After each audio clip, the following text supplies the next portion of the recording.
Assalamu alaikum. Dear student, how are you? I hope you are fine by the grace of Allah. I am also fine. Welcome to Ghulam Mustafa Model College online class. তোমরা যারা দ্বিতীয় বর্ষে আসো তোমাদের monthly এক্সামের জন্য আমরা যে সিলেবাস দিয়েছিলাম সেখানে একটা আইটেম আছে রাইট ফর্ম অফ ভার্বস। তোমরা এই রাইট ফর্ম অফ ভার্বস নিচের ক্লাসগুলো তো করেছো, কিন্তু এই জায়গায় রাইট ফর্ম ভার্বসটা অন্যান্য জায়গা থেকে অন্যান্য নিচের ক্লাসগুলো থেকে একটু ডিফারেন্ট এই জন্য বলছি যে আগে তোমরা যে এটা নিয়ে কিন্তু তোমাদের মধ্যে একটা ফোবিয়া কাজ করতো, একটা ভয় কাজ করতো।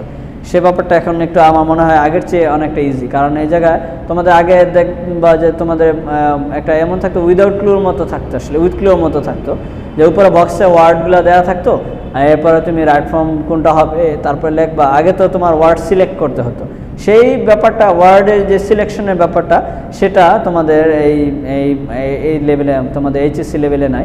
এখানে মনে করো যে একটা প্যাসেজ থাকবে ছোট বা একটা প্যারাগ্রাফ থাকবে, সেখানে তোমাদের ব্র্যাকেটে ওয়ার্ডটা দেওয়া থাকবে, কোন ফর্মটা হবে সেটা শুধু তুমি লিখবা। এই জায়গায় তোমার সিলেক্ট বা চুজ করার মতো কোনো ওয়ার্ডের এই ধরনের কোনো ট্রাবল ফেস করতে হবে না, এই ধরনের কোনো ঝামেলা নাই, তুমি এটা লিখতে পারবে। আরেকটা ব্যাপার হচ্ছে যে রাইট ফর্ম ভার্বসের ক্ষেত্রে তোমার গ্রামাটিক্যাল খুঁটিনাটি বিশেষ করে টেন্সের নলেজটা খুব ভালো থাকা চাই।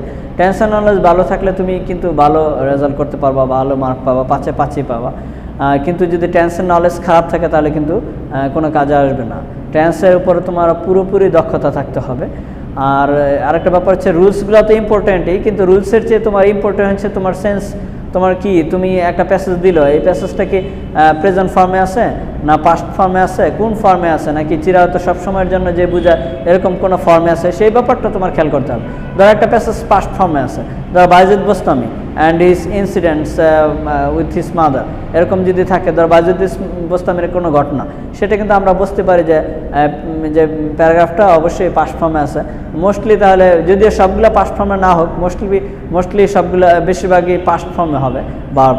তারপরে ধরো একটা আছে, ধরো ফিজিক্যাল এক্সারসাইজ, একটা প্রেজেন্ট ফর্মে আছে, এটা প্রেজেন্ট ফর্মে হবে বেশি, ওগুলো খেয়াল করবো। আরেকটা ব্যাপার হচ্ছে অনেকে কনফিউজড হয়ে যায় যে কি মানে সবসময়, কিন্তু কনফিউশনের ব্যাপারটা হচ্ছে অনেক সময় কি ওয়ার্ড চেঞ্জ হয় না, যে ফর্ম দেওয়া থাকে ব্র্যাকেটে বেস ফর্ম যেটা প্রেজেন্ট ফর্ম দেওয়া থাকে সেটাই হয়। এই জন্য তোমরা ওটা নিয়ে কনফিউজড হও না যে এখানে চেঞ্জ হলো না কেন, এরকম চেঞ্জ ছাড়াও অনেকগুলো থাকে। অনেকে আছে যে 50% আনচেঞ্জড রয়ে গেছে, এরকম অনেকগুলো আমরা দেখতে পাইছি বিগত বছরে কোশ্চেনগুলো অ্যানালাইসিস করে।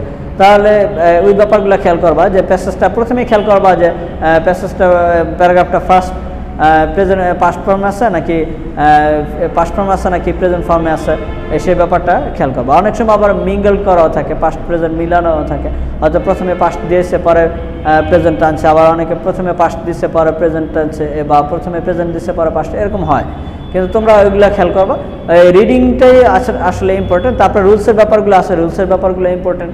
তাহলে আজকে আমরা কিছু রুলস নিয়ে আলোচনা করি যেগুলো অনেক মানে তোমাদের ক্ষেত্রে খুব ব্যবহার হয়, সেরকম ব্যাপার কয়েকটা নিয়ে আলোচনা করি।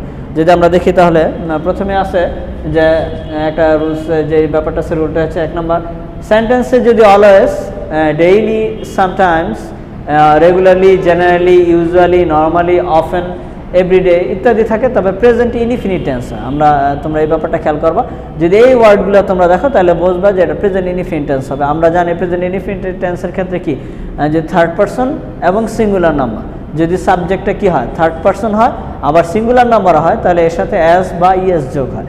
তাহলে যদি আমরা শুধু থার্ড পারসন হলে কিন্তু অ্যাজ বা এস যোগ হবে না, বা শুধু আবার সিঙ্গুলার হলেও এরকম অ্যাজ বা এস যোগ হবে না, দুইটার কম্বিনেশন থাকতে হবে, থার্ড পারসন এবং সিঙ্গুলার নাম্বার, দুইটা কোয়ালিটি যদি থাকে তাহলে ভার্বের সাথে অ্যাজ বা এস যোগ হয়। যেমন হি অফেন ভিজিট দিস প্লেস, তাহলে আমরা কি লিখতে পারি, হি অফেন ভিজিটস। এই জায়গায় প্রেজেন্ট ইনফিনিটের আমরা স্ট্রাকচার কি জানি, আমরা ভার্বের প্রেজেন্ট ফর্ম হবে, কিন্তু এই জায়গায় প্রেজেন্ট ফর্ম হয়েছে, আবার কি হয়েছে, যেহেতু থার্ড পারসন সিঙ্গুলার নাম্বার সেজন্য অ্যাজ বা এস যোগ হয়েছে।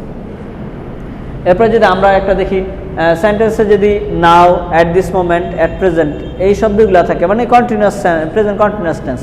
যেমন সেন্টেন্সে অনেক সময় যেমন চলমান কোনো কিছু বুঝাইতেছে, সেক্ষেত্রে আমরা কি দিতে পারি, প্রেজেন্ট কন্টিনিউয়াস টেন্স দিতে পারি।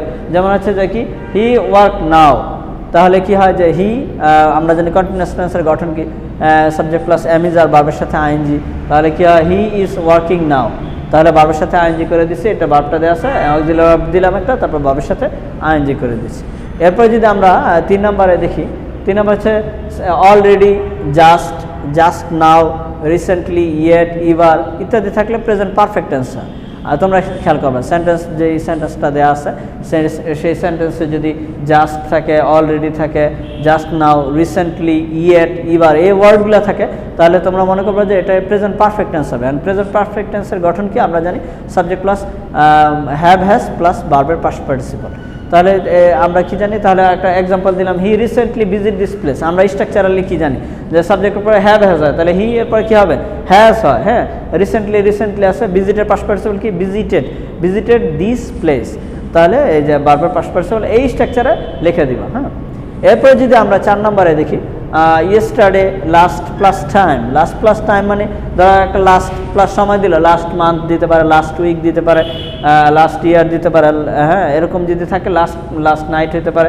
এরকম লাস্ট প্লাস সময় যদি থাকে, বা এগো থাকে, লং এগো, ওয়ান্স ইত্যাদি থাকলে পাস্ট ইনডিফিনিট টেন্স হয়। পাস্ট ইনডিফিনিট টেন্সে কি, পাস্ট ইনডিফিনিট টেন্সে ভার্বের পাস্ট ফর্ম হয় আমরা জানি।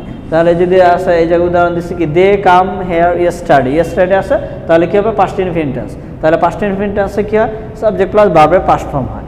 সেই ব্যাপারগুলো তোমরা খেয়াল করবে। আরও কিছু রুলস আছে, সেগুলো আমরা আগামী ক্লাসে পরে শিখিয়ে দেবো। তোমরা বাসায় এগুলো একটু প্র্যাকটিস করবা। বোর্ডের কোশ্চেনগুলো, বোর্ড কোশ্চেন যেগুলো দেওয়া আছে এগুলো অ্যানালাইসিস করে তোমরা সবচেয়ে মেইনলি খেয়াল করবা যে আসলে এটা কি পাস্টে আছে না প্রেজেন্টে আছে। আরও কিছু বেসিক রুলস আছে, সেগুলো আমরা পরবর্তী ক্লাসে আলোচনা করব।